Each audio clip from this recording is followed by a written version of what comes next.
nuit. RMD, Radio Marseille Diapason. Bonjour à toutes et à tous, aujourd'hui nous sommes avec Gaëlle, qui est la médiathécaire du Diapason, et aujourd'hui nous allons vous présenter la nuit de la lecture.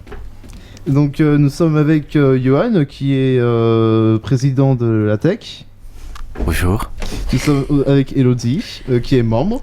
Alors, Community Manager, merci de Community préciser. Manager de l'Instagram du Terminatech, que vous pourrez voir dans la description. Nous sommes avec Audrey, qui est designeuse de la Tech. Bonjour. Et nous sommes avec Gaëlle, qui est donc la médiathécaire du Diapason. Bonjour. Et donc nous allons vous parler de la nuit de la lecture. Donc c'est quoi la nuit de la lecture finalement ? Alors, déjà, c'est un événement qui est, si je vous dis pas de bêtises, en janvier, qui est national. C'est le ministère de la Culture qui organise ça tous les ans.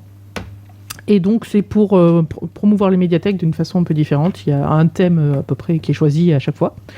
Et donc, selon la structure qu'on a, la place, le temps, les moyens, tout ça, on peut organiser des événements qui peuvent durer de quelques heures à toute la nuit, d'où le principe nuit de la lecture. Et en l'occurrence, nationalement, c'est sur 3 jours. À Marsac, on a fait une soirée parce que c'était notre première fois. Et on s'est dit, on va commencer léger pour voir ce que ça donne. Et pour préparer cet événement, vous avez fait comment ? Si c'était compliqué ou pas, vu le thème, c'était l'amour. Oui et non. Alors en effet, le thème de l'amour, c'est pas super facile. À la fois, c'est hyper bateau, parce que bon, l'amour, on le retrouve dans tous les bouquins. C'est ça. Et en même temps, c'est vu et revu et re-revu. Et comment on fait quelque chose d'intéressant qui puisse plaire à toutes les générations sur l'amour, sans rebuter les petits que ça n'intéresse pas, les ados qui ont tout envie de... Enfin, l'amour, ça les intéresse, mais surtout pas avec d'autres gens. Enfin, je veux dire... d'autres gens hors de leur catégorie d'âge, je veux dire. Oui. Et puis, voilà. Donc, en fait, pour la préparer, on s'est dit déjà, est-ce qu'on l'a fait ou pas ? Covid oblige. Et donc, on a essayé de réfléchir à ce qu'on pouvait faire dans nos moyens, avec nos moyens. Parce que, comme justement, situation sanitaire un peu compliquée, on ne savait pas si on allait pouvoir la maintenir.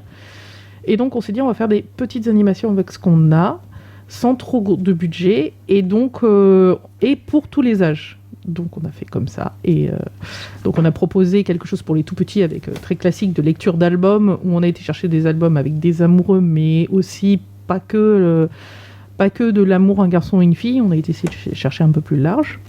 On a proposé à des un peu plus grands de fabriquer des petits photophores avec des petits cœurs et tout, parce que bon, thème de l'amour. Et après, on a choisi de faire une soirée jeu. Et là, je vous cache pas que les jeux sur le thème de l'amour, il y en a que 2 édités en jeu de société. Hein. Donc, enfin, édités pour le grand public, parce qu'après, pour les adultes entre eux, il y a un peu plus de jeux. Mais dans une soirée de médiathèque, c'était peut-être pas le lieu. On ne peut pas savoir. Vous ne savez pas. Donc, en fait, on a choisi de dévier, de détourner un peu cette idée de l'amour, en sortant certains jeux qui sont des jeux en anglais on dit guessing, ce sont des jeux où on doit deviner des mots. Donc là on a choisi des cartes à deviner en thématique avec l'amour. Et sinon on a choisi des jeux à 2 en fait, qui permettaient à tous les publics de jouer. C'était vraiment, on a mis plusieurs en place.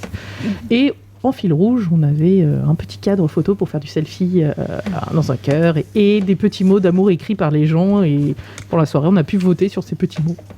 Du coup, oui, quel est le bilan et les perspectives, faites-vous, de cet événement ? Alors, le bilan, on en est très content, parce que justement, c'est quelque chose qu'on a préparé plutôt vite, presque en dernière minute, puisque c'était 2 semaines avant la soirée. Et on ne savait pas trop à quoi s'attendre, parce que c'était la première soirée hors vernissage du Diapason, puisque le Diapason n'avait été ouvert que 2 fois, mais c'était à l'inauguration et au vernissage, donc on ne savait pas ce que ça allait donner en termes de public. Vendredi soir et tout, donc et en fait on a eu une 50aine de personnes, donc on est plutôt super content, parce que on s'attendait pas à autant de monde, et surtout on a eu vraiment toutes les générations, parce qu'on a eu des tout petits qui sont venus écouter les albums avec les parents et qui sont restés juste pour les albums, et on a vraiment eu des personnes plus adultes, voire même des personnes âgées, qui sont venues juste pour jouer à la fin et qui sont restés jusqu'à 22h, parce que la soirée était jusqu'à 22h. Donc en fait, on est très contents de ce premier essai. C'était joli, ça a plu, les gens étaient contents et ils sont venus. Donc pour nous, jackpot. Et pour un prochain thème, pour une prochaine nuit de la lecture, vous aimeriez rajouter des choses que vous n'avez pas pu faire pour celle-là ou... Oui, en fait, dans l'idéal, alors le thème, j'espère que ce sera un peu moins... Oui. un peu moins, voilà. L'idéal, ça serait de pouvoir développer, en fait, dans l'entièreté du diapason, de sortir un petit peu de la médiathèque et d'aller, pourquoi pas, proposer l'appui du numérique, qui là était peu présent. D'aller essayer d'inviter des gens aussi à s'exprimer, à lire, à parler, pourquoi pas faire des lectures d'adultes, en fait, pas uniquement d'enfants. Donc, on verra l'année prochaine si on arrive à faire un peu plus grand, en fait, peut-être même un peu plus long, pourquoi pas pousser jusqu'à minuit en choisissant des activités qui seraient vraiment plus destinées à un public qui serait là à cette heure-là, qui en général est plutôt des jeunes adultes sans enfants ou des jeunes retraités avec enfants grands. Parce qu'entre les deux, souvent, on reste pas beaucoup plus tard. Donc, pourquoi pas on n'y a pas trop réfléchi, parce qu'on a encore un an, mais ça pourrait être dans ces idées-là, en fait. Moi, j'ai une question aussi. Est-ce que vous le feriez aussi comme les autres médiathèques, du coup, vous feriez sur 3 jours et non sur une soirée ? Je pense que sur 3 jours, c'est peut-être dans quelques années, je dis pas, mais là, pour l'instant, en fait, en termes d'énergie demandée, c'est vraiment beaucoup. On reste que 2 médiathécaires. C'est 3 jours et en théorie 2 nuits. Ça fait beaucoup d'énergie, beaucoup de temps, et ça ferait aussi également plus de dépenses, parce que pour combler ce temps, il faudrait qu'on fasse venir des intervenants, pourquoi pas des conférenciers, des acteurs qui liraient des textes, un spectacle, ce genre de choses. Et pourquoi pas un jour, mais en toute franchise, je pense pas dans les toutes prochaines années, quoi. Peut-être un jour, d'ici là, la manifestation aura peut-être évolué, mais je pense que 3 jours pour une médiathèque comme Marsac, c'est avec une expo éventuellement, mais avec des animations sur 3 jours, c'est peut-être un peu beaucoup. D'accord. Vous avez d'autres questions ? Non. Johan ? C'est bon. Non. Hybride. D'accord. Du coup, merci d'avoir de pris rien. ton temps pour nous. Merci de m'avoir posé des questions. De rien. Du coup, nous vous remercions d'avoir écouté notre interview, et puis à plus tard.